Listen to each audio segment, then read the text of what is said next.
আপনারা কৃষক, আপনারা শ্রমিক, আপনাদের হয়ে কথা বলতে গিয়ে আপনারা বঞ্চিত, আপনারা সরকারি কর্মচারী, আপনাদের ডিএটা রাজ্য সরকার ঠিক করে দিচ্ছে না, আপনাদের পরিবারের সন্তানগুলো যারা সিভিক ভলেন্টিয়ারে কাজ করে তারা কোনো একটা পুলিশের থেকে কোনো অংশে কম ডিউটি করছে না, কিন্তু সমকাজে সমবেতন পাচ্ছে না। তাদের হয়ে কথা বলেছি, যখন দলিতের হয়ে কথা বলেছি, আদিবাসীর হয়ে বলেছি, মুসলিম হয়ে কথা বলেছি, বিধানসভার মধ্যে মাননীয় মন্ত্রীরা আমার প্রশ্নের উত্তর দিতে পারেনি, সেই জন্য তারা আমাকে বকলমে জেল খাটিয়েছে। তবে একটা কথা বলে যায়, এই বিপ্লবের মাটিতে দাঁড়িয়ে, এই মেদিনীপুরের পবিত্র জমিন থেকে দাঁড়িয়ে বলা যায়, আমি মানুষের জন্য কথা বলবো। একবার কেন, যদি 100 বার জেলে যেতে হয় 100 বার জেলে যাব। ওই শুভেন্দু অধিকারী, এই মমতা ব্যানার্জি, ওই অধীর রঞ্জন চৌধুরী, এই মোহাম্মদ শরীফ বা আর যারা আছে তাদের মাথা কাছে আমি মাথা নত করব না। 100 বার জেলে যেতে হয়, যাব। এই পবিত্র মাটিতে সব থেকে বিখ্যাত নামটা কি স্বাধীনতা সংগ্রামের মধ্যে? শহীদ মাতঙ্গিনী হাজরা, যাকে আমরা গান্ধী বুড়ি বলে নাম জানি, পরিচিত নাম গান্ধী বুড়ি। তার আত্মবলিদানের কথা ভুলে যাইনি আমি। দুটো যেভাবে দেশের ঝান্ডাটাকে উঁচুতে রেখেছিল, তো সুতরাং এই মাটি থেকে দাঁড়িয়ে আপনাদের বলে যায় যে কোনো অপশক্তির কাছে মাথা নত আইএসএফ করবে না, ইন্ডিয়ান সেকুলার ফ্রন্ট করবে না, নওশাদ সিদ্দিক করবে না। প্রয়োজনে জেল খাটবো, প্রয়োজনে জেল খেটে দেবো হাসি মুখে। শেষ করব, একটা স্বাধীনতা সংগ্রামীর জীবনী বলবো।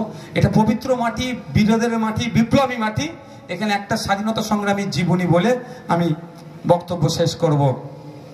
আপনারা জানেন আমাকে 42 দিন জেল খাটিয়েছে, পুলিশ কাস্টাডি, জেল কাস্টাডি করিয়েছে, টোটাল মিলিয়ে 42 দিন। তো আমি যখন প্রেসিডেন্সি জেলে ছিলাম তখন কিছু কিছু পেপার পেতাম, পড়তে পেতাম। মানে তখন সময় যেত না, অ্যাড যে দেয় না, তখন অ্যাডগুলো খুঁটিয়ে খুঁটিয়ে পড়তাম। সময় কি করে পার করবো ভাই, যে অ্যাড দেয়, এখন তো অ্যাড হলে এড়িয়ে যায়, তখন অ্যাডগুলো খুঁটিয়ে খুঁটিয়ে পড়তাম।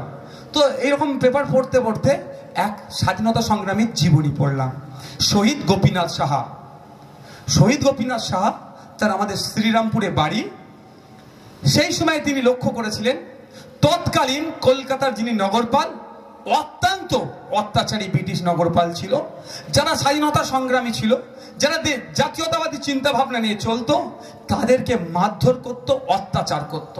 শহীদ গোপীনাথ সাহা বেশি বয়স নয়, আমার থেকেও 10-12 বছরের ছোট বয়স ছিল, অর্থাৎ 18-19-20 কোটা তিনি ইয়ে করেনি। 19 বছর বয়সী তিনি ক্ষিপ্ত হয়েছিলেন যে আমার দেশের নাগরিকদের উপরে ওইভাবে অত্যাচার করছে। তিনি খুঁজতে লাগলেন যে বেটা অত্যাচার করছে, নগরপাল কি মেরে দেবো, এই যে সাহস, নগরপাল কি মেরে দেবো। তো টোপ মানে রেকি করতো, অর্থাৎ কি করতো, সরি রেকি শব্দটা তুলে নিচ্ছি, নজরে রাখতো। কারণ ওই নগরপালের সবসময় তো সিকিউরিটি নিয়ে ঘুরতো, কখন সিকিউরিটি ছাড়া ঘরে। শহীদ গোপীনাথ সাহা দেখলেন যে ও বেটা সকালে যখন মর্নিং ওয়াক করে তখন সেই অর্থের কাছে সিকিউরিটি থাকে না, তা দেখার পরে আক্রমণ করেছিলেন। কিন্তু দুর্ভাগ্যবশত লক্ষ্যভ্রষ্ট হয়ে একজন বিদেশি নাগরিককে আঘাত পেয়ে সে মারা যায়। আর আমাদের শহীদ, আমাদের বীর, আমাদের যোদ্ধাকে ধরে নিয়েছিল। বিচার হয়, ডেট পড়ে, বিচার হতে হতে ওনার সালটা মনে পড়ছে না, 18ই ফেব্রুয়ারি সম্ভবত 1905-এর দিকে হবে, আমার মনে পড়ছে না সালটা এই মুহূর্তে, ওনার ফাঁসির দিন ঘোষণা হলো। অর্থাৎ ওই দিনকে রায় হলো, 18ই ফেব্রুয়ারি রায় হয়েছে, মার্চের 1 তারিখে ফাঁসি হবে। তাহলে এই 18ই ফেব্রুয়ারি থেকে মার্চের 1 মধ্যখানে কটা দিন থাকছে? 13-14টা দিন।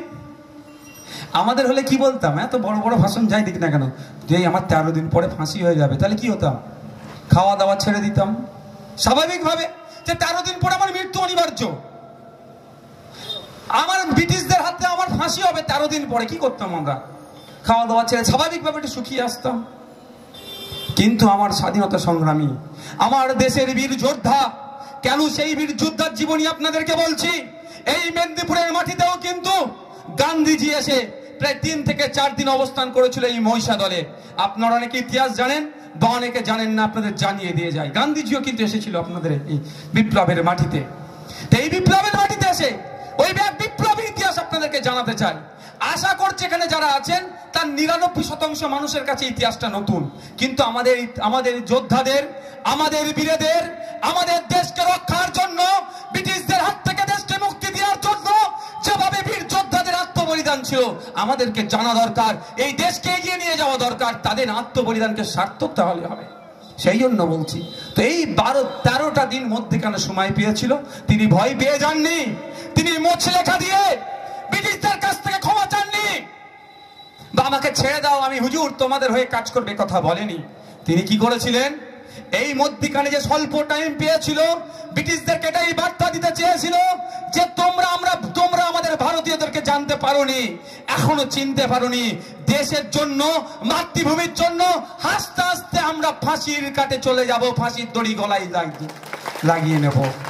ওই স্বল্প দিনে তিনার শরীরে কসরত, এখন তো মাল্টি জিম টিম হয়ে গিয়েছে, এখন তো অত্যাধুনিক মেশিন হয়েছে, কিন্তু তিনার শরীরে তিনার তো বেশি কিছু সামানপত্র ওখানে ছিল না, কিন্তু তিনার শরীরে কসরত করে 5 পাউন্ড ওয়েট বাড়িয়ে নিয়ে ব্রিটিশদেরকে বার্তা দিয়েছিল যে ভারতবর্ষের সন্তানকে ফাঁসি দিয়ে এই লড়াইকে তুমি আটকে রাখতে পারবে না। তাই মাতৃভূমি জন্য যারা লড়াই করেছিল, আর সেই লড়াকুর যোদ্ধাদের নাম মেদিনীপুর, যোদ্ধাদের নাম আসলে মেদিনীপুরকে উপেক্ষা করা যায় না।